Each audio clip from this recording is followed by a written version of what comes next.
Buenas noches con todos y bienvenidos a una nueva sesión de la Academia Nacional de Ciencias para continuar con el ciclo de conferencias del año 2025.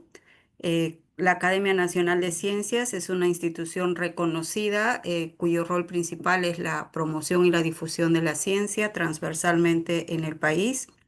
Y en este sentido, antes de dar inicio a la charla, vamos a pasar un pequeño video para la presentación de la academia.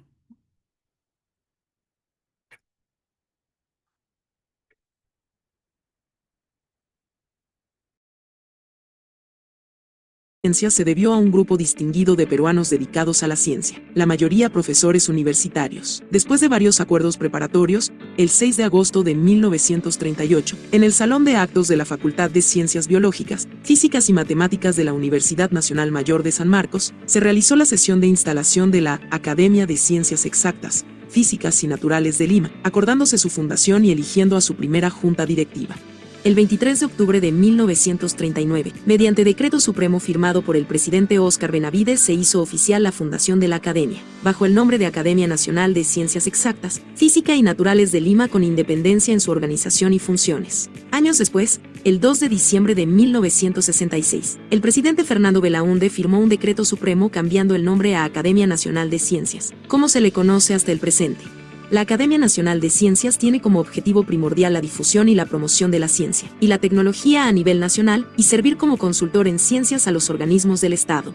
Sus fines son promover el desarrollo de la ciencia y sus aplicaciones, conocimientos útiles para las necesidades de la sociedad peruana, fomentar la excelencia en la enseñanza de la ciencia y la investigación desde los primeros años escolares hasta los niveles superiores, estimular interacción entre científicos peruanos en el exterior y los residentes en Perú, así como con los de la comunidad científica internacional, apoyar proyectos de coordinación internacional con efectiva transferencia de información y conocimientos, incentivar la participación de mujeres en los programas de educación científica y actividades científicas a todo nivel, promover publicaciones relacionadas con ciencia, tecnología y desarrollo del Perú, alentar a los científicos de mayor nivel a publicar en revistas internacionales. Asimismo, la Academia Nacional de Ciencias del Perú fue aceptada en el 2003 como miembro científico del Consejo Internacional para la Ciencia, International Council for Science ICSU. Además, es miembro de la Red Interamericana de Academias de Ciencias, Inter-American Network of Academies of Science, IANAS. A través de los puntos focales peruanos designados en noviembre del 2012, participa en sus programas prioritarios: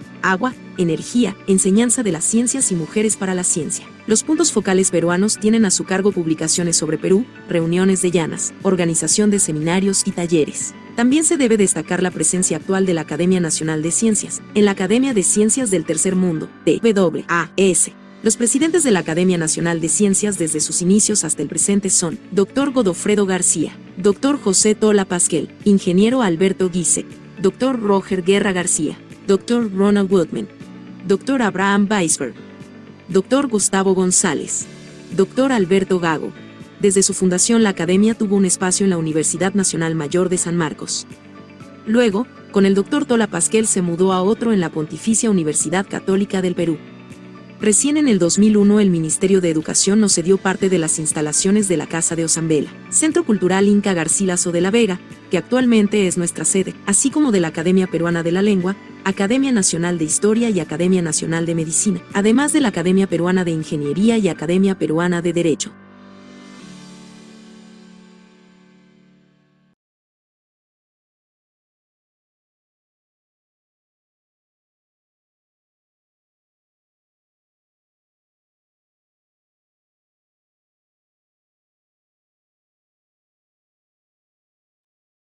Greti, estás con el micrófono apagado.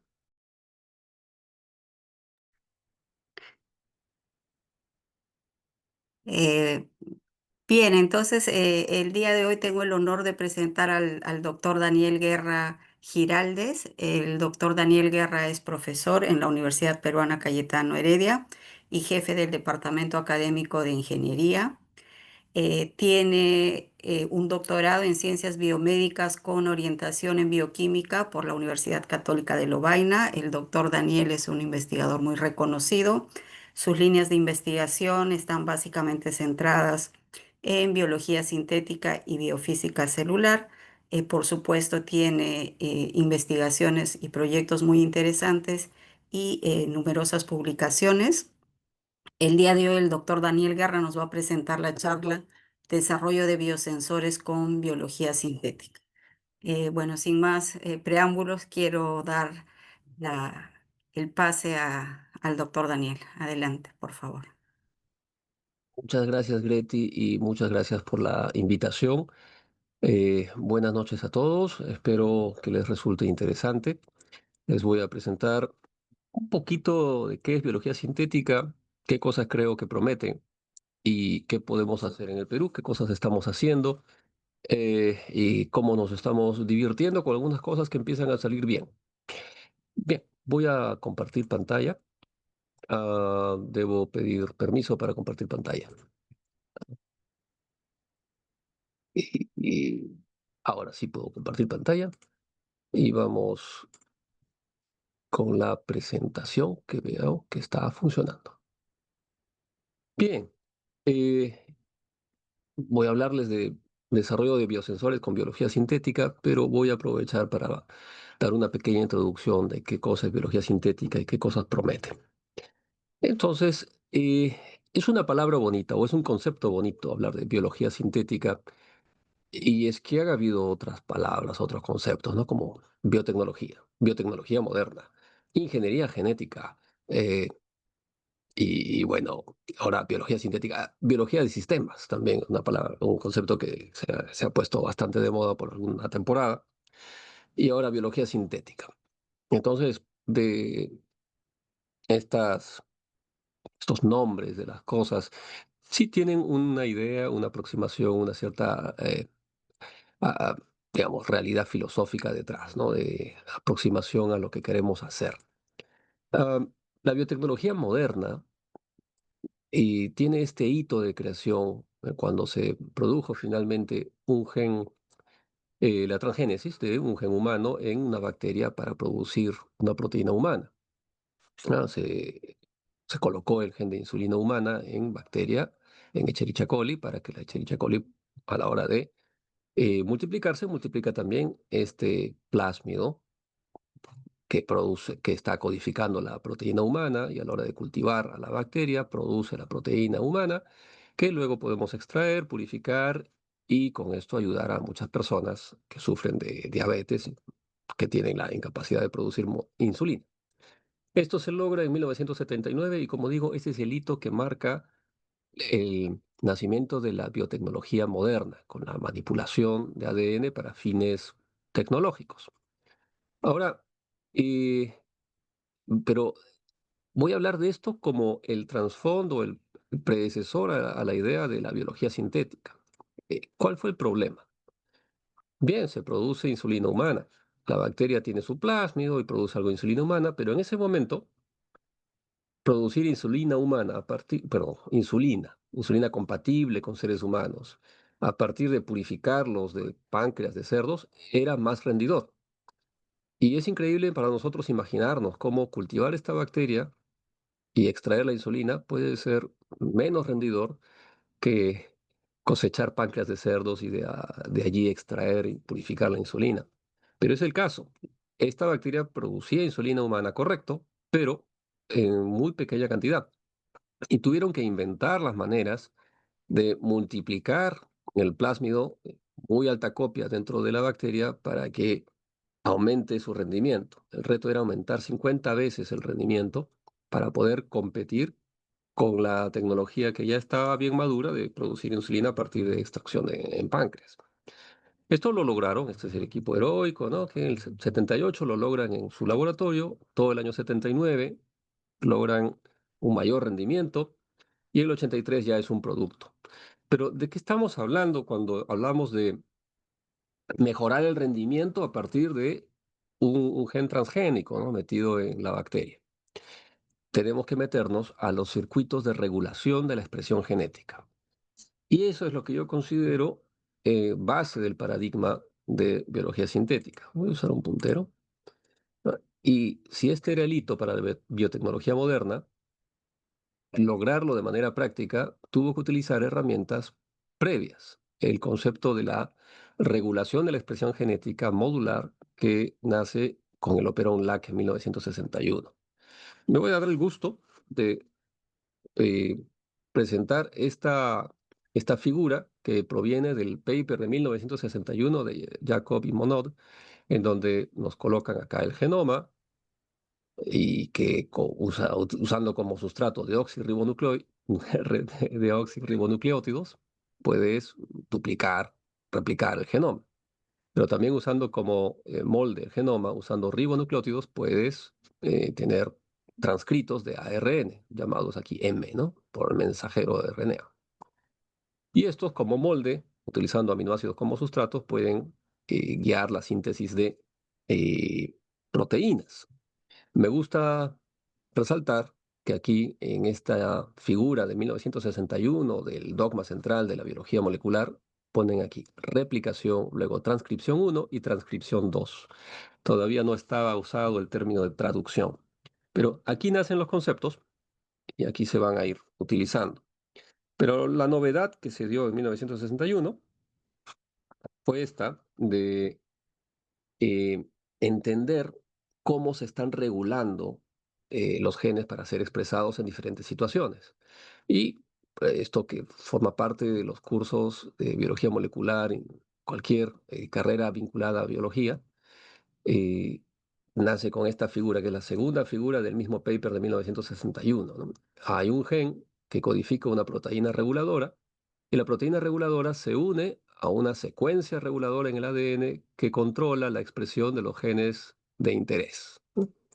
Que van a guiar la producción de transcritos, para guiar la síntesis de proteínas utilizando ribosomas, ¿no? Eh, ahora, esta, eh, esta publicación de 1961 que nos explica el operón LAC eh, permite postular que entenderíamos pronto toda la regulación de los genes a partir de módulos que tienen justamente codificando algo regulador y codificando algo efector. Para cierta función va a haber un grupo de genes regulados por una, una proteína que se va a unir o no unir al ADN. Este arquetipo general, ¿no? Aquí estamos, aquí en la figura A, estoy representando con cartones la, el dogma central, ¿no? Tienes la ARN polimerasa que se une a las secuencias reguladoras y según una serie de pasos va a darse o no darse la transcripción que permite guiar la producción de la proteína. Pero el operón LAC nos muestra el caso de un represor que se une a esta secuencia reguladora y bloquea toda esta operación. Este represor y va a estar activo, uniéndose al DNA o no, y con eso domina este bloque de funciones. El activador es una proteína que cuando se une, más bien favorece que se dé toda esta función. Pero con estas bases conceptuales podemos hacer varias combinaciones y se han ido, en el transcurso de todas estas décadas, descubriendo, describiendo al detalle los mecanismos de muchos represores y activadores.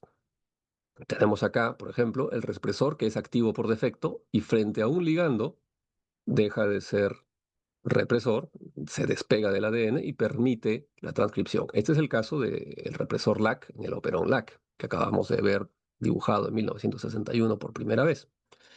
Pero podría ser un represor inactivo por defecto que solo frente a un ligando empieza a inhibir la transcripción.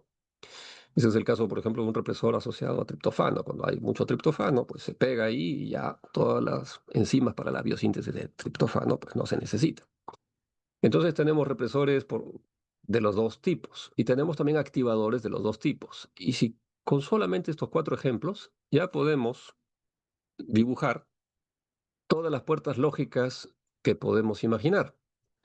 Entonces, el caso de un activador puede ser que sea esencial para la acción de un gen, ¿no? Digamos, en ausencia del activador no hay mensaje, en presencia sí hay mensaje. Puede darse una puerta lógica de no, en ausencia del represor hay mensaje, en presencia del represor no hay mensaje. Pero ahora podemos hacer una puerta I, Solo en presencia de A y B unidos hay mensaje, ¿no? Entonces vemos acá, 0, 0, 0 o 0, 1 da 0, 1, 0 da 0, solo 1 con 1 da 1. Y podemos hacer todas las operaciones booleanas. Y tenemos ya, digamos, en la biblioteca de proteínas y secuencias conocidas, todos los elementos para todas estas puertas. Cuando los ingenieros ven esto, ven que la biología molecular en los años 90 acumula toda esta evidencia, acumula efectores, reguladores, dicen, bueno, podemos hacer biocomputación. Tenemos todos los elementos con estas puertas lógicas para diseñar una célula que pueda responder a diferentes estímulos como nosotros queramos. Ya podemos manipular mediante estas reglas de la información cualquier expresión genética. Ingenuos, por supuesto, los ingenieros son ingeniosos, pero algo ingenuos. Pero vamos a ver por qué resulta esto un poco ah, ingenuo, aunque no deja de tener mucho atractivo y algo de verdad. Bien, la idea es esta, ¿no? Nace de un diseño de un circuito, que puede ser un circuito electrónico, o puedo tener al otro lado un circuito biológico. El siguiente paso es conocer qué componentes necesito. En el caso de un circuito electrónico, pues basta conocer bien los componentes. Tengo condensadores, resistencias, diodos, una fuente de energía. En el caso de un circuito biológico, también tengo componentes, puede ser el que marca el inicio de un gen, el gen que codifica algo, el sitio de unión de una proteína, y en fin, todo esto son secuencias de ADN que ya hemos ido conociendo. Ahora tengo que ensamblarlos para hacer mi circuito. En el caso de un circuito electrónico, tengo una board, un wafer o simplemente una rejilla donde voy conectando las piezas con sus respectivos conectores y una fuente de energía.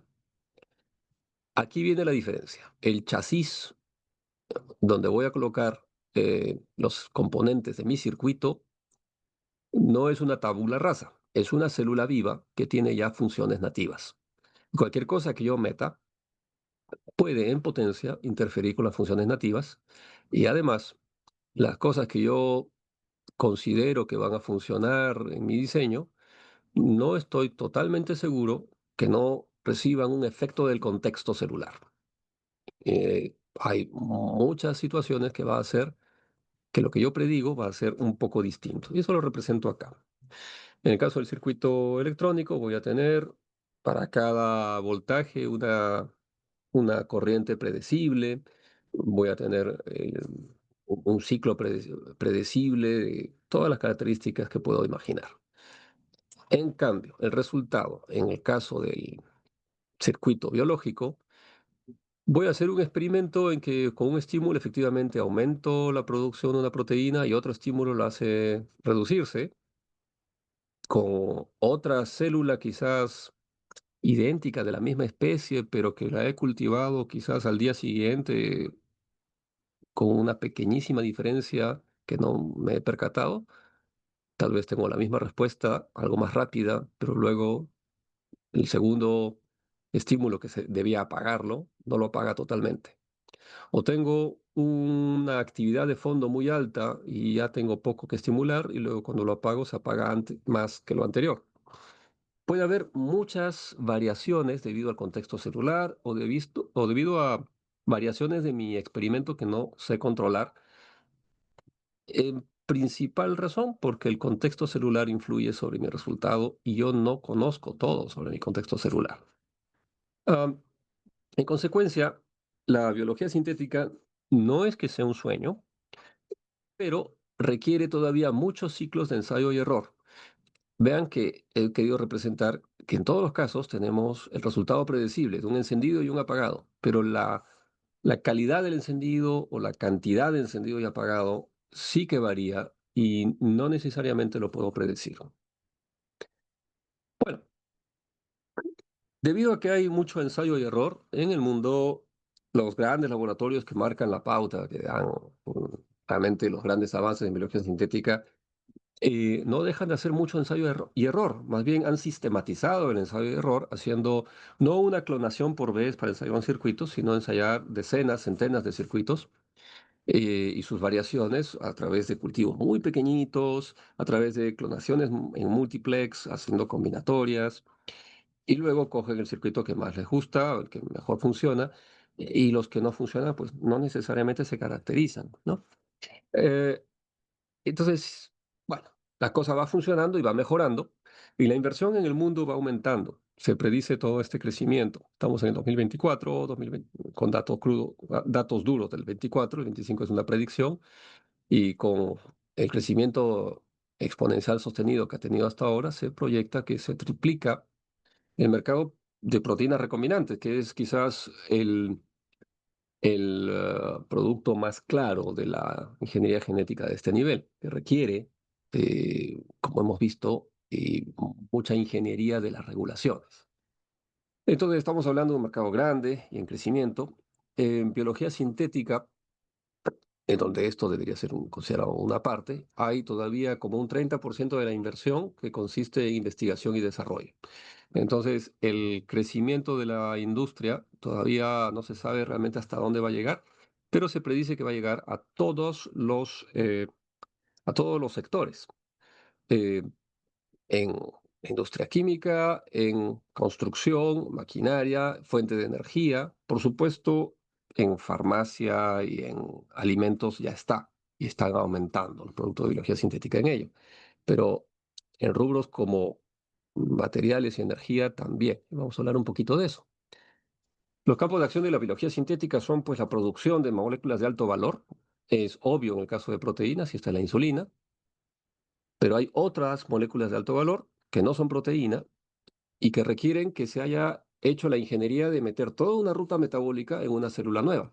Es el caso de vainillina o de artemisina. Son productos originalmente de plantas y se ha colocado una por una todas las enzimas de la ruta metabólica de esa planta en una levadura y al principio da un rendimiento bajísimo, pero luego cuando se meten a hacer eh, una serie de regulaciones de la expresión de cada enzima, se logra eh, eh,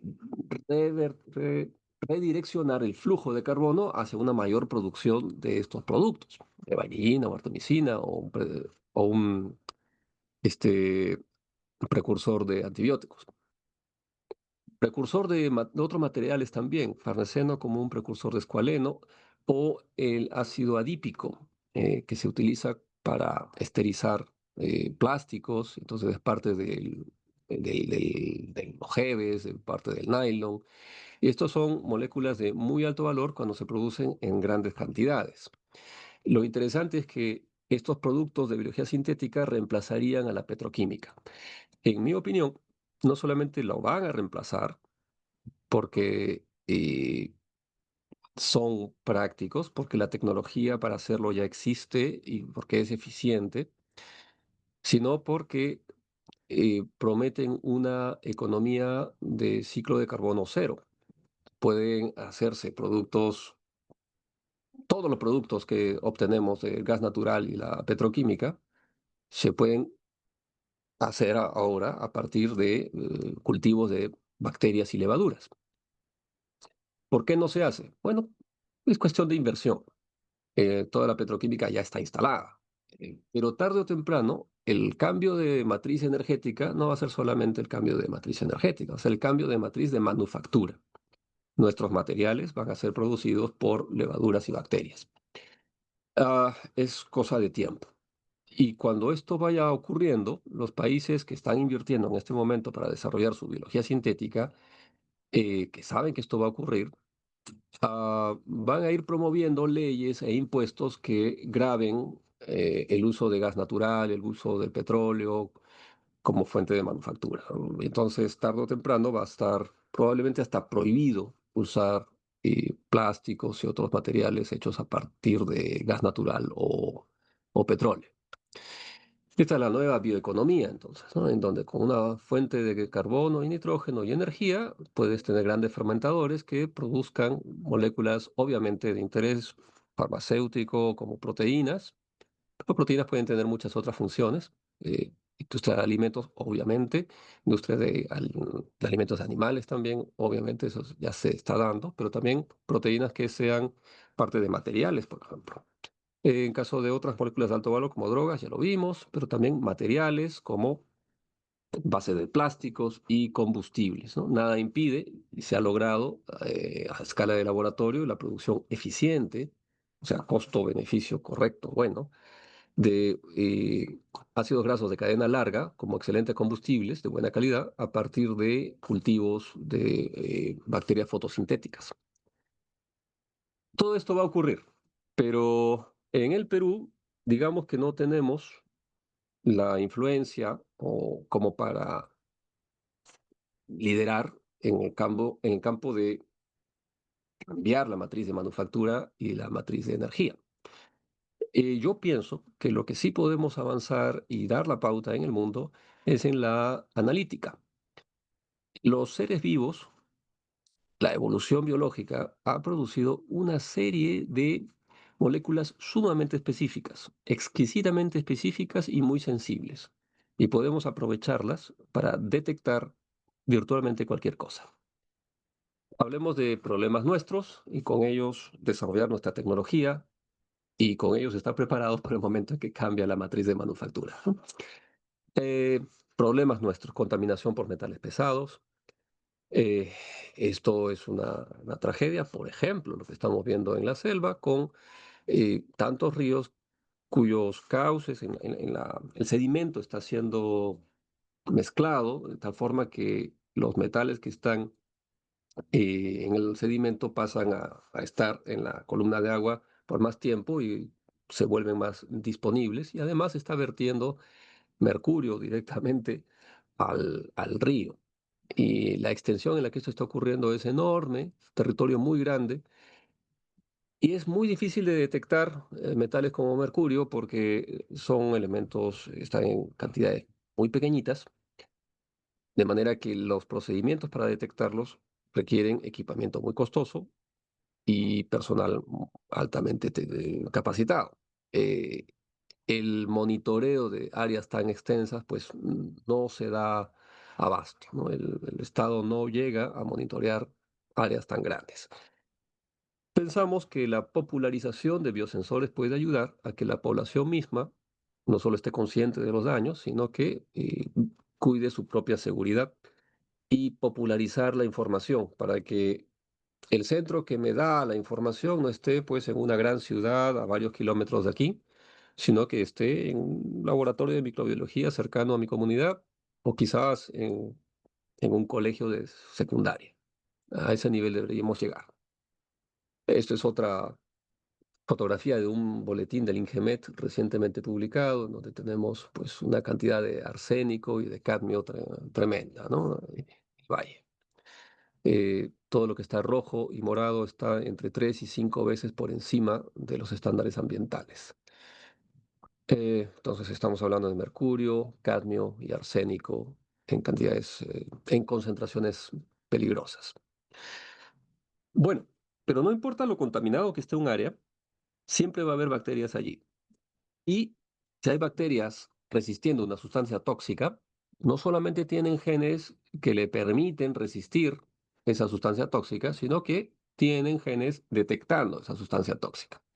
Así que los genes están allí. Voy a representar esta idea con el caso, por ejemplo, de un metal tóxico de cadmio. Digamos que esto es un caso de una bacteria resistente a cadmio. Está aquí representada. Y la bacteria lo que hace es producir una proteína sensora. En el caso de cadmio es un represor, el represor CAT-C, y se une a un segmento del ADN, es un represor que impide la transcripción de los genes que están río abajo, digamos. En este caso, genes que codifican una bomba de flujo. En el caso de que aparezca el cadmio, M de metal, y está en concentraciones peligrosas, la proteína sensora cambia de configuración cuando entra en contacto con el metal y expone el sitio de unión para que la ARN polimerasa transcriba el gen, luego se traduce en proteína, en este caso una bomba que gastando energía expulsa el metal fuera de la célula. Quiero transmitir el mensaje de que para la bacteria es costoso producir esta bomba y es costoso utilizarla. Entonces, por eso no solamente tiene genes de resistencia, sino genes de detección para solamente gastar toda esa energía cuando de eso depende su vida. Si no hay metal en el ambiente en ese momento, porque hay una crecida de río y se ha diluido o por cualquier otra razón, entonces no le conviene activar ese gen. Ahora, yo agarro estos genes de una bacteria que está creciendo en algún cauce de algún río. Esa bacteria es de difícil cultivo. Generalmente son bacterias que ni siquiera conocemos cómo se deben cultivar.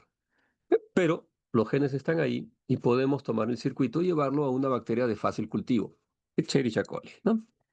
Vamos a tener acá el circuito igualito, pero ya no va a controlar la producción de una proteína efectora que la cuide de la toxicidad, sino un pigmento para que la proteína haga que la bacteria cambie de color. Bien, hemos hecho esto con mercurio y tenemos acá una bacteria cultivada con diferentes concentraciones de mercurio y vemos cómo la bacteria va cambiando de color. El cultivo a simple vista se ve a partir de 5 nanomolar, un poquito, pero si sedimentas la bacteria se ve mucho más clarito, ¿no? Mucho más evidente. Eh, este es un estudiante de biología, ya graduado, ahora está metido en la maestría en bioquímica y biología molecular. Eh, y bueno, ensamblamos con ayuda de los colaboradores de Bélgica una camarita para asegurar que aquí ponemos el tubito de Pendor con las células sedimentadas y tenemos siempre la misma iluminación. Aquí está la fotografía, ¿no?, del sedimento de células.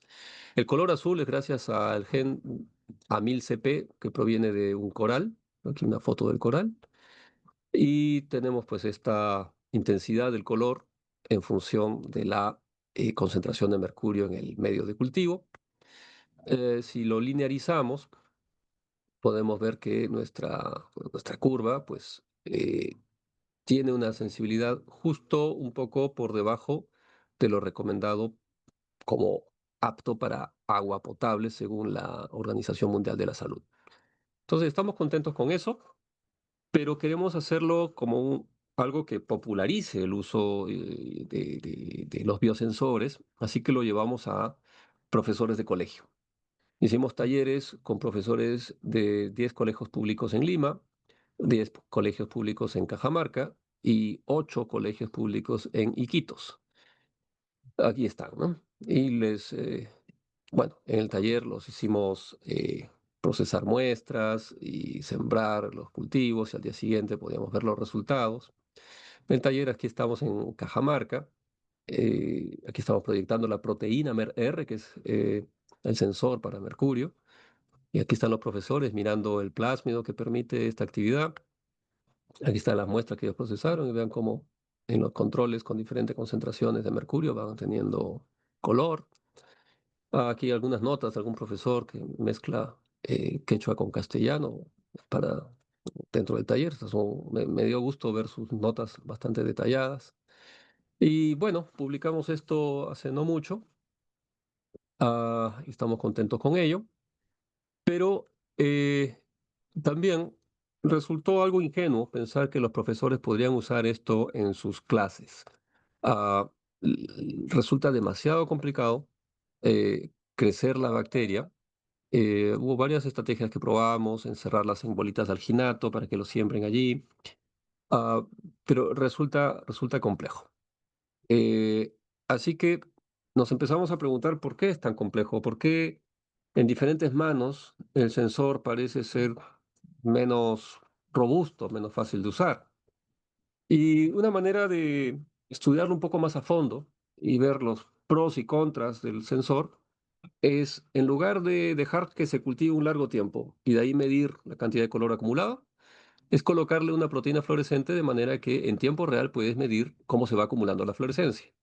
Aquí tenemos las curvas. Esto no es densidad óptica, esto no es turbidez del medio, esto es fluorescencia, ¿no? Va aumentándose la fluorescencia en el tiempo, en caso de tener alta concentración de mercurio, o bajas, aquí estas que están aquí bien abajito, vamos a ampliarlas y vemos que incluso en concentraciones muy bajas, ¿no? De 2, 5, aquí está de 2 nanomolar, 5, 10 nanomolar, y vemos que hay una producción interesante de fluorescencia, ¿no? A diferencia de, aquí está con 0 nanomolar. Ok. Ah, haciendo experimentos allí, ya en tiempo real, nos damos cuenta de que cuando colocamos el mercurio muy tarde, genera poca señal. Más temprano, más temprano y más temprano va generando más señal. Pero si colocamos el mercurio, inmediatamente iniciamos el cultivo, no produce nada de señal. Entonces esto es un poquito paradójico, ¿no? Mientras más temprano colocas el mercurio, más señal, pero demasiado temprano, nada. En realidad, esto es producto de algo que sabemos. Cuando la proteína señal, cuando la proteína recombinante, la proteína que quieres producir en gran cantidad, como hasta que el cultivo cambia de color, eh, es producida así en gran cantidad. Cuando esto ocurre, la bacteria sufre, está sobrellevando una carga inútil y la evolución va a ir en contra del servicio tecnológico que deseamos. Mientras más produce proteína, menos apta es la bacteria. De manera que si muy temprano lo estimulas y alguna de las bacterias hace trampa y empieza a producir menos proteína, le gana la carrera a las demás. Y así, en cuestión de horas, las no productoras desplazan a las productoras y al final tienes un hermoso crecimiento de bacterias, pero no tienes ninguna señal. Entonces, y esto es algo ubicuo en toda la biotecnología.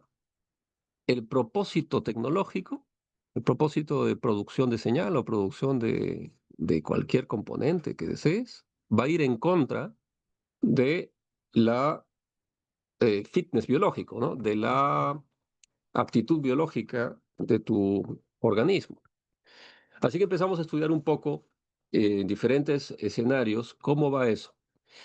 Eh, voy a pasar de esto, pero eh, voy a pasar a esto de aquí. Bien, nos familiarizamos con una serie de modelos que han estado circulando en la comunidad científica desde el año 2013, que postula que el microorganismo tiene un proteoma constante, y es que la densidad de proteínas en una célula es bastante constante sin importar la, la velocidad de crecimiento, la calidad del medio de cultivo. Tiene una torta, digamos, una fracción y de masa total dedicada a proteínas constante. Y cuando tú le estás colocando una proteína heteróloga, una proteína que no le es útil, como por ejemplo la GFP o la RFP, la proteína fluorescente, la proteína azul, cualquier proteína que no es útil para la bacteria, la estás metiendo acá. Y mientras más de esta proteína produce, está obligada a producir menos de sus proteínas nativas. Y la velocidad de crecimiento depende de sus proteínas dedicadas a la anabólisis. También si se dedica más a digerir eh, nutrientes de difícil digestión, menos, menos proteínas productoras va a tener. Y esto está representado, digamos, este modelo de proteoma dirigido en fracciones está postulado para un momento estático del cultivo. Y nosotros lo que hemos hecho ha sido derivar estas definiciones en función del tiempo. Vamos a avanzar esto y nos da un modelo cinético. Em, y esto bueno, voy a mostrar la animación. Cover, hide video panel. No, hide floating meeting controls. Por fin se va, porque tengo siempre los controles allí. Bien, entonces esta es la animación. Esto de acá represento la bacteria y va a tener un cierto metabolismo destinado a producir su bacteria hija, ¿no? Esta es la manera en que lo representamos. Entonces, el sustrato, que proviene de los nutrientes, va a ser transformado por acción de todos sus fijadores de carbono en un precursor anabólico. llamado X. Este precursor anabólico X se puede acumular, pero va a ser sustrato de una segunda enzima llamada ribosoma, que va a permitirle producir más ribosoma, más fijadores de carbono, proteínas estructurales o, en alguna proporción, la proteína heteróloga. Y nuestra pregunta es, cuando le colocas el inductor, por ejemplo, mercurio, va a producir más proteína heteróloga. Cuando no le colocas el inductor, va a producir menos proteína heteróloga. ¿Qué efecto tiene en todas las otras fracciones? ¿Qué es lo que va a determinar que va a crecer o no crecer? Y eso es lo que va a determinar si va a ser robusto el biosensor o si va a ser frágil frente a cualquier mala manipulación que va a recibir. Eh, y la pregunta entonces formulada en este escenario es, de estos flujos de biosíntesis, todos deben sumar juntos uno. ¿Y qué fracción del flujo se dedica a mi proteína de interés? ¿Y cómo puedo hacer que esta fracción sea constante? Bien, utilizando este paradigma, analizamos nuestro sistema de detección de mercurio y voy a pasar esto, pero simplemente voy a decir que utilizando la fracción de expresión como estándar, podemos medir la actividad del biosensor en función de la dosis de mercurio como algo bastante claro. Y lo hicimos con varios sensores de mercurio y también de otras sustancias cumato con diferentes células, pero lo que voy a pasar esto simplemente para decir que hemos hecho con varios sensores estas mediciones y eso fue lo que publicamos, pero hay un problema eh, que se mantiene en todas estas mediciones de biosensores. Y voy a anunciarlo de otra manera. Eh, Cuando estás estudiando la dosis respuesta en los biosensores, tú, por ejemplo, acá añades cumato o añades mercurio y vas a tener una cantidad de fluorescencia que se va a acumular, ¿no? Le añado poquito del inductor, se produce poquita fluorescencia. Le añado un poco más de inductor, más fluorescencia. Más inductor, más inductor, más inductor. Y acá está claro que hay una dosis respuesta. Pero ¿cómo lo analizo? ¿Y cómo lo hago con un significado biológico? Cuando tengo, por ejemplo, mi biosensor de mercurio, está claro que mientras más mercurio tengo más señal, hasta que le pongo tanto que la bacteria sufre y tengo una señal pobre. Ahora, cuando yo quiero hacer un biosensor robusto, debo hacer una dosis respuesta. De todos estos puntos, ¿cómo hago mi gráfica dosis respuesta? ¿Qué punto de acá agarro? Por ejemplo, agarro el punto donde hay máxima diferencia y ese es el que más me conviene, porque así lo voy a publicar como un biosensor súper sensible, ¿no? Que hay la enorme diferencia entre el, el, el sensor activado o no activado. O debo agarrar el punto en el tiempo de manera constante para todos. Digamos, este es el punto máximo y este es un punto fijo en el tiempo. Y si yo escojo un punto fijo en el tiempo, me va a dar una curva de respuesta. Y si escojo el punto máximo de expresión, me va a dar otra curva de respuesta. ¿Qué significado tienen? A los ingenieros que hacen biosensores no les importa, quieren simplemente aquello que funcione. Pero un biólogo a servicio de esta ingeniería lo que tiene que hacer es entender qué está pasando con la bacteria para hacer el sistema más robusto. Eh, Otra fuente de problemas, no es solamente qué punto agarro para analizar, también es reconocer que el crecimiento va a ser distinto según cuánta inducción hay. Este es el caso de mercurio, por ejemplo. Aquí tenemos cero mercurio y hasta mucho más mercurio. Y vemos que cuando hay poco mercurio, esta es la derivada del crecimiento, la tasa de crecimiento. Hay un pico de crecimiento a las 5 horas, pero cuando empieza a producir, cuando le he agregado más mercurio, se retrasa el pico de crecimiento y ocurre recién a las 7 horas. Entonces, ¿qué hago cuando estoy cuantificando que esta de acá tal vez produce más proteína en función de la cantidad de células? Porque hay menos células, pero yo voy a tener menos señal. Entonces, ¿qué normalización aplico? ¿O debo examinar a todas en su máximo de crecimiento? Y el otro problema para analizar todo esto es que tengo muchas muestras, debo hacer muchas repeticiones, muchos cultivos. ¿Y cómo hago esto más o menos rápido?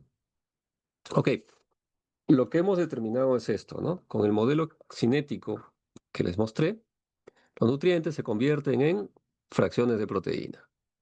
El flujo de estas fracciones debe sumar 1. Y el truco que hemos utilizado es esto. Si toda esta biosíntesis, cuando yo la sumo, cuando sumo todas estas fracciones de biosíntesis y me suma 1, lo multiplico por la tasa total de biosíntesis de proteínas. Pero, como la tasa total de biosíntesis de proteínas es función lineal de la tasa total de crecimiento, entonces puedo usarla como sinónimo. Es decir, pongo como eje X mi tasa total de producción de proteínas, pero como no la conozco, voy a hacer algo parecido. Voy a poner acá mi tasa de crecimiento del cultivo. Y yo sé que de todo este poder anabólico, todo este poder de biosíntesis, una fracción está dedicada a otras cosas y una fracción está dedicada a mi proteína señal de mi biosensor. Y yo puedo medir la velocidad de acumulación, o sea, este flujo. Porque si es una proteína fluorescente, yo la estoy midiendo cada 15 minutos y veo a qué velocidad se va acumulando. Y yo veo que hay un intervalo de tiempo en donde hay realmente una función lineal. Y cuando la bacteria crece más rápido, me produce más proteína. Y cuando la bacteria crece más lento, me produce menos proteína. Y cuando no pongo inductor, esto debería ser plano. Cuando pongo un poco de inductor, un poco de mercurio, esto va haciéndose cada vez más paradito. Ok, vamos a decir esto, ¿no? La tasa total de producción de proteínas es semejante a la tasa de crecimiento, siempre que el crecimiento sea superior a 0. Y yo tengo estos datos. Cuando yo pongo acá en eje X, esto es solamente un cultivo. En el eje X pongo las tasas de crecimiento. Cuando el cultivo está muy joven, cuando recién colocado las células a que crezcan, va creciendo lentamente. Luego empieza a acelerarse su crecimiento. Aquí está una tasa altísima de crecimiento. Y luego va a ir bajando de crecimiento, retrocede hacia la izquierda de nuevo. Y acá en el eje Y, la tasa de producción de mi proteína señal. Al principio no está produciendo mucha proteína señal, pero luego arranca. Y luego veo que hay una zona que parece una línea recta. Y yo cuando agarro al ojo esa línea recta, ¿será lineal realmente? Sí, miren, un R cuadrado de 0,97. Mm. Entonces, aquí sí, en todo este intervalo, hay una fracción constante del poder anabólico dedicado a mi proteína de interés. Y esa es la clave, detectar un tiempo en mi cultivo en el cual hay una fracción constante del flujo de biosíntesis dedicado a mi proteína señal. Y ese intervalo es el que yo voy a comparar de cultivo a cultivo con diferentes dosis de mi, en este caso, mercurio, arsénico, cadmio. Ok, esta es la forma en que hemos ido aprendiendo y lo que hemos hecho ha sido programar un script para que en casos que son incluso difíciles, vean estas gráficas, pues, ¿cuál es la zona lineal? ¿Cómo la escojo? Y tengo muchos paneles que analizar. ¿Cuál será la zona realmente lineal que utilizar y comparar de cultivo a cultivo? Bueno, y además tenemos efecto de la inducción que me reduce el crecimiento. Entonces vamos a alinear todos los cultivos con respecto a su crecimiento máximo. Y luego, recién vamos a eliminar de ahí todas las zonas donde el crecimiento es cercano a 0 para que la síntesis de proteína total sea semejante a la tasa de crecimiento, solamente debo usar intervalos de crecimiento positivo.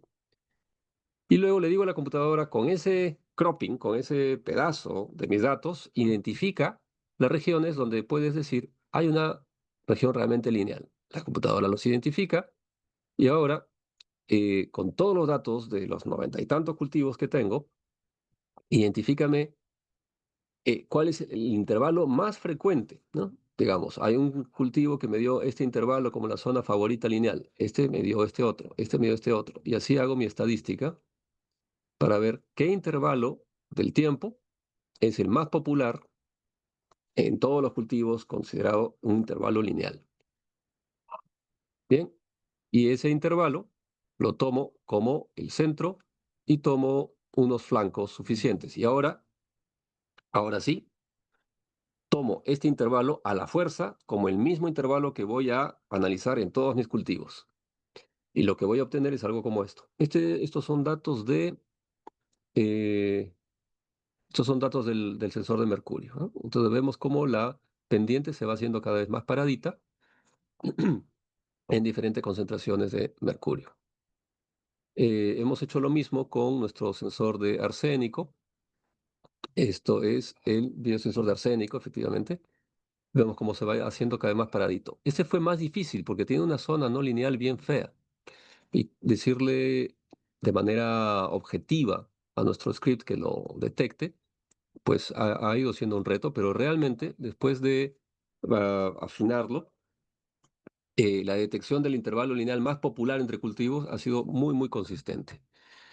Am, bien, eh, ahora ya estoy yendo como al final, pero lo bonito es decir que estamos creando una serie de estándares para hacer comparable la expresión heteróloga de cultivo a cultivo con un significado biológico, que es realmente cuánto de todo el poder de biosíntesis se dedica a mi proteína de interés. En cambio, lo que hacen casi todos los experimentalistas es buscar simplemente la máxima producción y ahí detienen el cultivo y miden. Pero eso no tiene significado biológico porque ahí estás midiendo la producción acumulada en células que ya están muertas y te va a cambiar de cultivo a cultivo y mucho más. No vas a saber cuando cambies de un tipo de célula a otra qué características se deben al cambio del contexto celular y qué características se deben a tu circuito y a tus módulos de biología sintética que estás utilizando. Bueno, este es mi grupo de investigación. Vemos que todos están muy sonrientes en el laboratorio. Les agradezco mucho su arduo trabajo. Y algo que es divertido es que cuando estamos jugando juegos de mesa, están mucho más serios y concentrados. Muchísimas gracias por su atención. Vamos a dejar de compartir. Muchas gracias, Daniel, por tu excelente charla. Un tema que aparentemente, y lo es, complejo, eh, puede ser a la vez tan atractivo y tan interesante cuando se explica de esa manera, ¿no? Vamos a pasar Ya. a la ronda de preguntas. No sé si alguien de la sala quiere hacer alguna pregunta.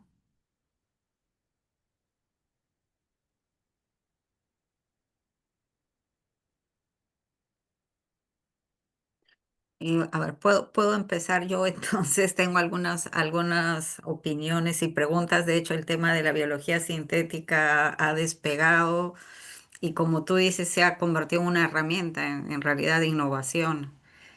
Y por el tema de las biorefinerías que en principio estaban orientadas a producir biocombustible y bueno, dijeron para rentabilidad diversifiquemos la producción y justamente la biología sintética como que inclinado la balanza más hacia a la parte de manufactura y bueno, todavía en la parte de biocombustibles hay bastante por hacer. Eh, y bueno, en biología sintética se trabaja bastante en modularidad, pero tú lo has dicho también, si bien es cierto, el esquema o el diseño es principalmente modular, no se puede escapar todavía de la complejidad de una célula, ¿no? Porque de alguna manera tienen que estar interconectados. Eso es o sea, esa es la principal limitante, pero digamos, ¿hay alguna otra alternativa para poder sobrellevar esto? Por ejemplo, usar el protoplasma celular, o sea, una síntesis in vitro, lo que llaman los cultivos, o el síntesis Ujú, libre de células. ¿Qué tan ujú. ventajoso sería? ¿O digamos, más rentable, más económico, más realista ir por abordar ya de una vez la complejidad y tratar de estandarizar un sistema biológico? Ah, y y lo bonito de tu pregunta, o sea, la respuesta fácil es depende, ¿no? Pero lo bonito de tu pregunta es que obliga a sopesar para qué objetivos vas a hacerlo. Tienes diferentes respuestas. Am, bien, am, Los sistemas libres de células funcionan y son relativamente baratos, pero no producen tanto como las células vivas. Entonces, se están mejorando, pero las células vivas producen más gramo por gramo, ¿no? Entonces, creo que todavía va a pasar mucho tiempo a que un sistema libre de células compita en productividad con un sistema de células vivas. Ah, y es que la bacteria o la levadura, pues ya es sumamente económica. Ha evolucionado para ser económica. Los retos eh, van a estar en la puesta a punto de cada producto, y ahí es costoso porque hay bastante ensayo y error, pero una vez que lo tienes, pues es súper estable, lo puedes mantener por mucho tiempo y se multiplica a sí mismo. ¿Hay problemas de estabilidad? Sí, sí hay problemas, pero hay estrategias para hacerlo más estable o refrescarlo, ¿no? Me refiero a estable frente a selección opuesta, ¿no? Porque va a evolucionar para producir menos eventualmente, pero puedes conservarlo. Hay varias técnicas para eso. Ah, el sistema libre de células es muy ventajoso para ensayar circuitos nuevos. Porque cuando haces un circuito nuevo y tienes que hacer un plásmido que sobreviva en la célula, pues, y que esté expresado el factor de transcripción en la medida adecuada para afectarte la expresión de otra cosa, tienes que probar cada combinación en un plásmido, ¿no? Hacer el corte y pega del DNA, luego transforma las células y esperas hasta el día siguiente a ver qué colonias y eso la cultivas de nuevo. O sea, te tardas varios días.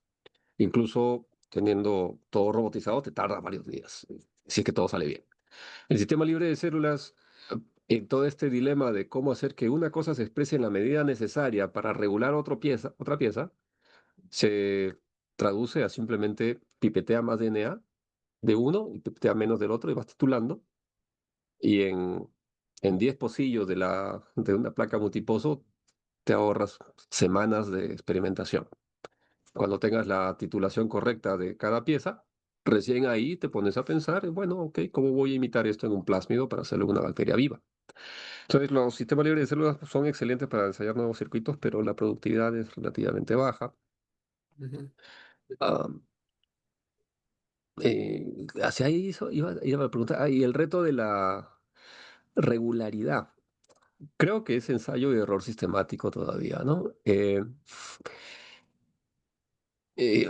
Creo que las experiencias van acumulándose como para hacer mm, el arte, digamos, un poco más predecible, pero creo que las limitaciones típicas del rendimiento, por ejemplo, si se trata de rendimiento, se van entendiendo cada vez mejor. Está, están los problemas de degradación, de agregación, están otros más, pero se entiende cada vez mejor el rol de cada uno. Sigue habiendo ensayo y error, pero la industria lo hace cada vez más sistemático y producen gran cantidad, ¿no? Entonces, bueno, ¿cómo afrontarlo? Pues yo sigo pensando que va a haber ensayo y error y, y si tu producto es valioso, vale la pena el ensayo y error, luego es barato, una vez que terminas esa estandarización inicial. Ujú. Eh, sí, bueno, hay mucho abordaje de cómo intentar simplificar toda la complejidad de las células. De hecho, hay Mm. lo que llaman los chasis celulares. Bueno, Escherichia coli es uno bastante conocido para lo que es biología sintética. ¿Qué tanta disponibilidad hay respecto al conocimiento de estas células receptoras o los chasis celulares? O sea, el trabajo que estás haciendo tú, por ejemplo, en estandarizar la respuesta en función del Sí. crecimiento. O sea, me ha sorprendido lo poco que se sabe. Es que es increíble. O sea, estamos usando BL21D3 desde 1986 y nadie ha caracterizado cómo entra el IPTG a la célula. Lo único que encontré en la literatura es el IPTG en MG1655, en otra cepa, una cepa que no es productora. ¿Y por qué lo menciono? Porque en el paper que pongo en segunda instancia, hemos descubierto algo que nadie dice. El IPTG se demora 1 hora y media en equilibrarse. Tú colocas el IPTG y por 1 hora y media tu sistema no llega a una expresión constante. Ujú, Porque como hemos podido encontrar el momento lineal, es bien simpático porque colocas IPTG y al principio no produce nada, luego empieza a producir, luego empieza a producir, luego entramos a la región lineal, que significa ujú, una fracción del flujo de biosíntesis es constante dirigido a la proteína recombinante. ujú, Chévere. ¿Cuánto se ha demorado? 1 hora y media. Entonces la gente le pone más IPTG. Oye, el IPTG normalmente oscila, ¿no? Entre 0,2 y 1 milimolar. El IPTG se satura con 0,2 milimolar. Con 0,1 ya estás casi saturado. Entonces, no ujú, necesitas ponerle más IPTG. La razón por la que la gente le pone más IPTG es solamente porque se equilibra más rápido, porque se equilibra por difusión. Y nadie ujú. sabe eso. No está publicado en ninguna parte. Nadie lo ha medido. Ahora lo hemos mirado y está en las gráficas de ese paper y no le han prestado atención. Eh, y es algo que todo el mundo usa. Entonces, a la pregunta de qué tanto se sabe, sorprendentemente poco. Y a la gente no le importa, porque lo que quiere es producir proteína. Claro. Bueno, a mí sí me importa, porque me cuesta mucho, colocar 0,1 milimolar de IPTG o colocar 1 milimolar. Y Ujú, cuando vas a hacer una expresión de 4 horas, claro, ponle 1, porque necesita que se equilibre rápido, no puedes perder 1 hora y media de equilibrio. Pero si vas a expresar overnight, ponle 0,1, ponle 0,5, dan lo mismo. claro. Y te ahorra, pues, 10 veces de presupuesto en IPTG. Ya, Ah, la última pregunta para ya no extendernos más. Respecto al sensor de mercurio, me parece que es para mercurio metálico, pero mm. entiendo que también un problema y digamos el más contaminante o el que más persiste es el metilmercurio. ¿Funciona también para esa otra especie química o no? el, perdón, el MER-R, que es la proteína sensora que estamos usando, es sensible únicamente a mercurio iónico. Mm, Pero en el operón MER, naturalmente en varias especies, está presente una mercurio liasa que corta el mercurio unido al carbono. ujú, Y entonces probamos colocarlo en el mismo circuito, la proteína mercurio liasa producida, expresada de manera constitutiva, y se volvió sensible a mercurio orgánico. mm, Eh, Ahí sí, el problema que tengo, y acepto consejos por favor, porque el problema que tengo es que ese experimento, colocamos en el plásmido y tenemos el plásmido, funciona según quién. El plásmido que diseñamos en Perú lo mandamos a nuestro colaborador en Bélgica, Tom Peters, y ahí Stein de Graaf tomó los estándares de la Universidad de Leuven eh, para probarlo. El problema es que esos estándares de mercurio orgánico dan miedo. Es un frasco dentro de otro frasco y es volátil y es acumulado. O sea, si tú respiras eso, te va a hacer un daño permanente. Entonces debe ser manipulado con una enorme seguridad y no me siento tranquilo de comprar esos estándares, ni siquiera sé si tengo autoridad de comprarlos, ¿no? Entonces no me he metido en ello y es una pena porque tenemos el circuito y sabemos que ha funcionado, pero no hemos seguido el trabajo como para hacer toda la fracción de expresión, mejorarlo, ver si es robusto, ver la variabilidad entre colonias y hacerlo bien. Cosa que hicimos con el iónico. Eh, y eso está estancado por mi, digamos, claro, duda de cómo darlo con seguridad. se requiere más bioseguridad, más... Mm. Y probablemente podríamos colaborar con algún laboratorio que garantice ese nivel de seguridad de manera más, Ujú, más tranquila. Yo creo que lo podríamos hacer, creo que oficialmente tenemos digamos, las calificaciones para hacerlo, pero no lo haría con estudiantes, claro, que pueden cometer errores irreversibles. sí. Mm, Pero sí es bueno saber que está, digamos, aunque incipiente, está ya la tecnología. sí, sí. No sé quién nos podría ayudar para hacerlo con tranquilidad, porque la seguridad, o sea, no quiero decir que no estoy seguro de que tenemos seguridad, pero no me sentiría tranquilo. Eh,